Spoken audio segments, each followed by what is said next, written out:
She makes me smile, and that's not easy to do, but she's got that. She's got what it takes to satisfy a man for all the things that a man wants to be satisfied for. There's no doubt about that. She's a sweetheart, and I like her, and I can tell she's the same way all the time.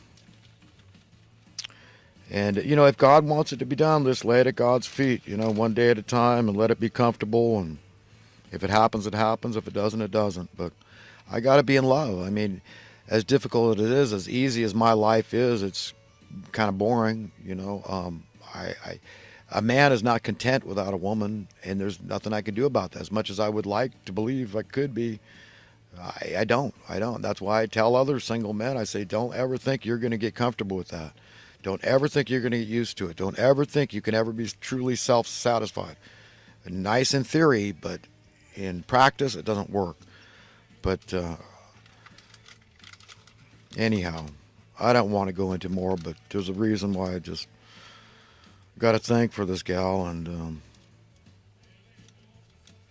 let's leave it at that. I would like to meet her and go out for a cup of coffee or a beer or dinner or something. All right, let's see. Liam Neeson, he said that stupid thing about he just wanted a black bastard because of what happened to his girlfriend being raped by a black man. It was a stupid thing to think and say, but we all do say stupid things, and but it did sound. You didn't have to say it the way it did. It was more of a public confession, though, which sometimes isn't good. Sometimes the only ears that can hear a public confession is God. It's on your knees, and that's it. You can't bring it to the public. It's just not fair. Some things are, only God can really forgive us for and understand our state of mind at the time and be that forgiving, because human beings often aren't, and we can't expect to be forgiven by other people. We can want it badly, but we can't expect it. They may or may not forgive us, even when we apologize. It's just the way it is. So that's why it's so important to tame the tongue. Read chapter 3 in the book of James. Anybody that's having trouble with that, and it's excellent, eloquently, very intellectually put about the good rhyme and reason, the logic, and behind taming the tongue, the benefits from it.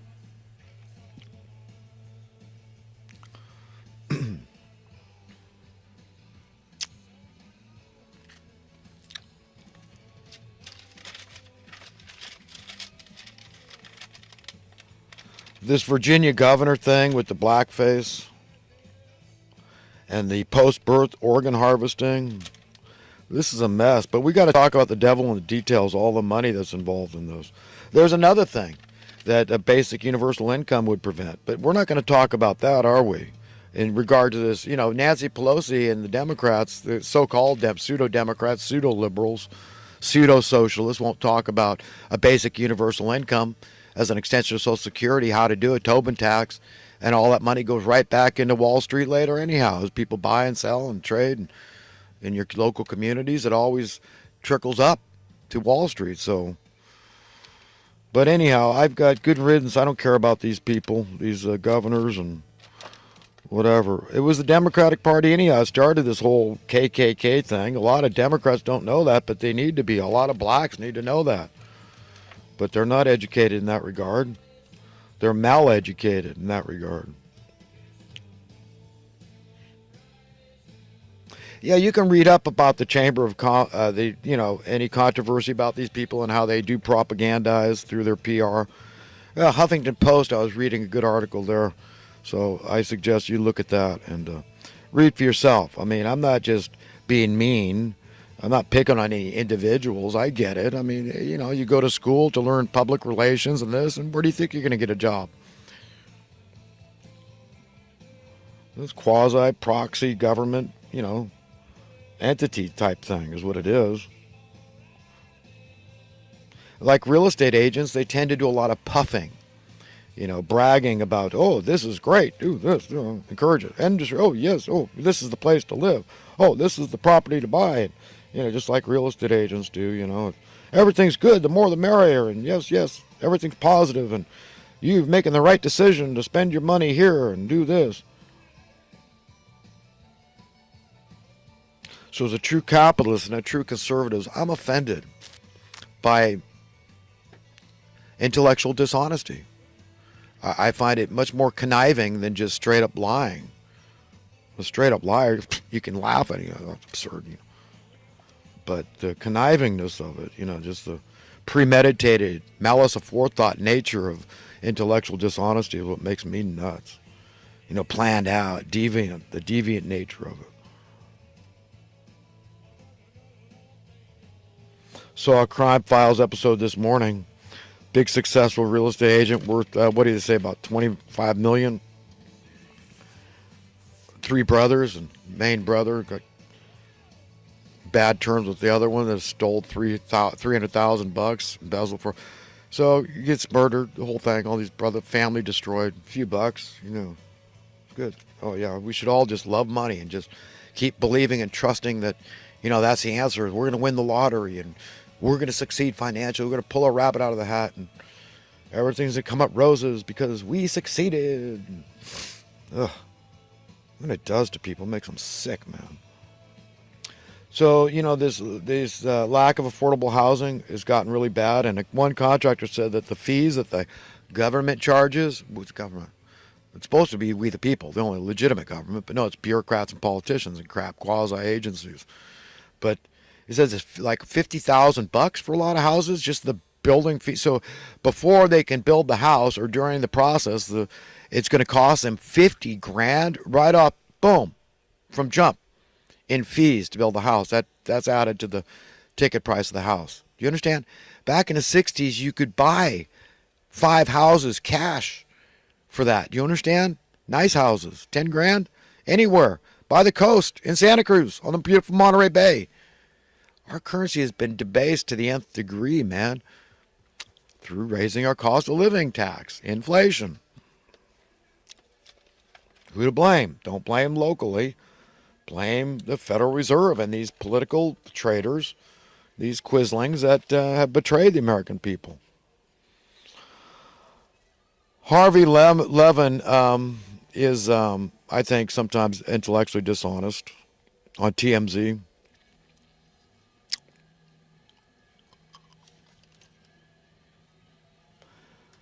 But, it was about him not talking about what's going on with the racism and the Democrats over there in Virginia. But he did. Finally, just yesterday, he brought it up, a little blurb on that. But, it didn't emphasize the fact that these are Democrats that are being, fingered as being racist.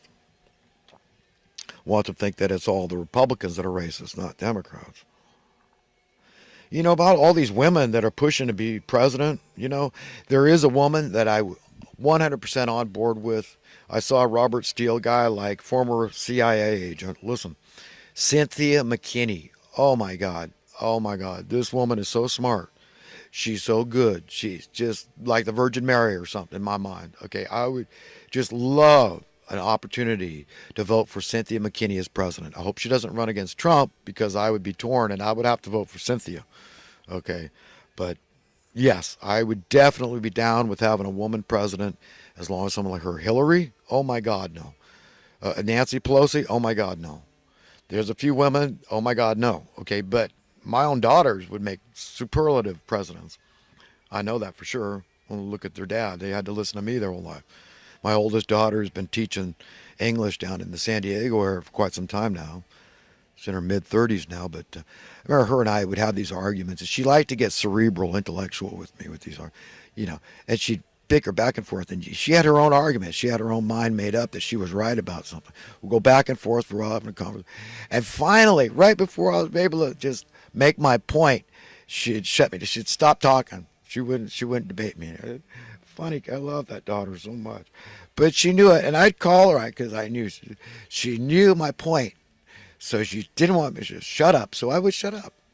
And but it got through. So my daughters, they got a good dose of their daddy. And as you can imagine, I'm a thinker. I like to think stuff through. I'm a nuts and bolts guy. I like solutions to problems. And there are solutions, and that's what I taught them. That there's people, there are troublemakers. They're at the top, and they don't care about your political leanings.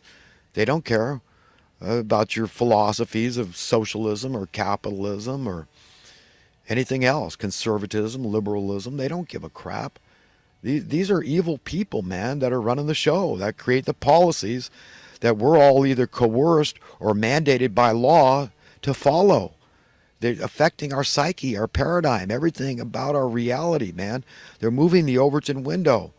They're being raped, my friends, okay, and not in a good. I mean, look, in a really bad way, in the behind, and it's just no rape is good. And these people are rapists. They're economic rapists, man, and we should all be screaming rape and getting to the bottom. Who these bad actors are. There's these top political class. I'm talking about Congress and Senate. And I'm talking about presidents have betrayed us. Last 3 or 4 presidents have betrayed us before Trump.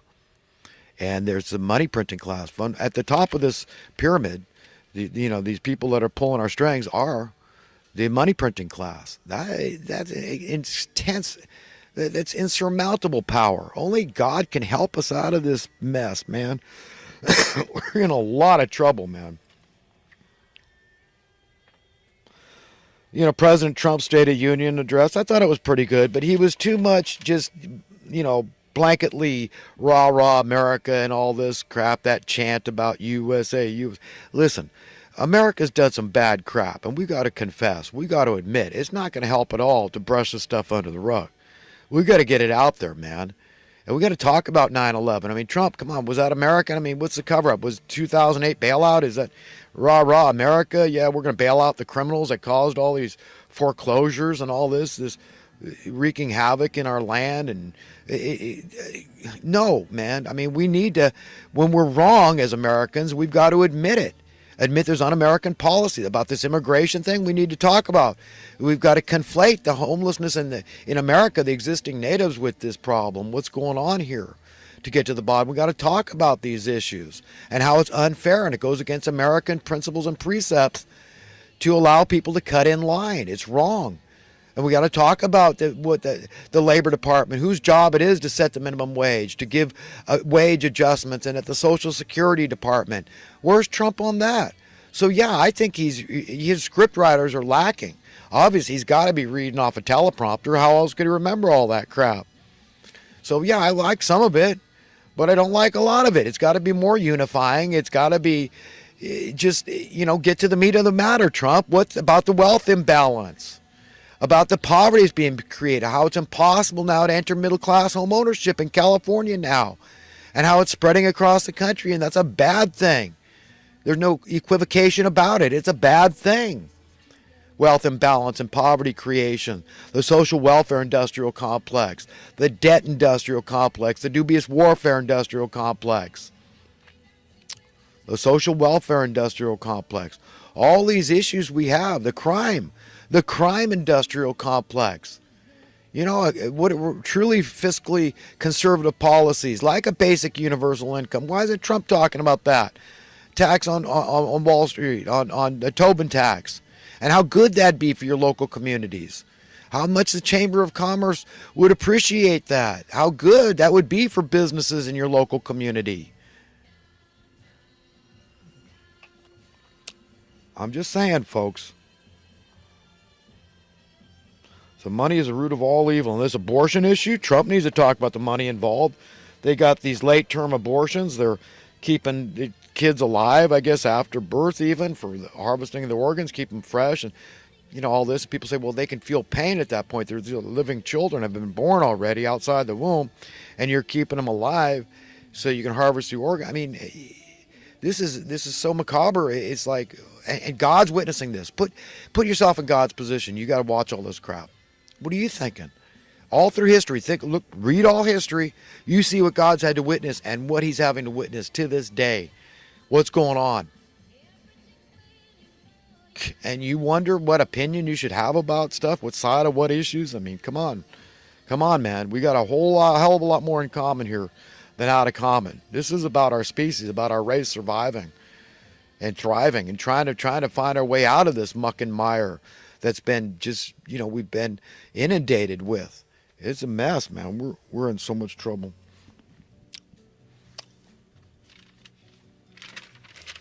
All right, I'm going to get on to some thoughts from the last couple of weeks.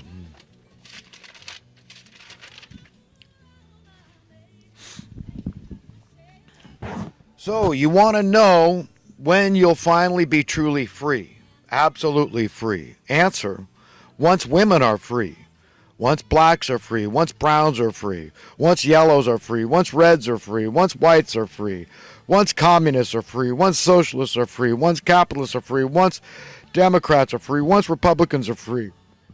The point is that that is humanity at large, will finally be truly absolutely free, will only finally be truly absolutely free when we learn to travel the path to such freedom fairly and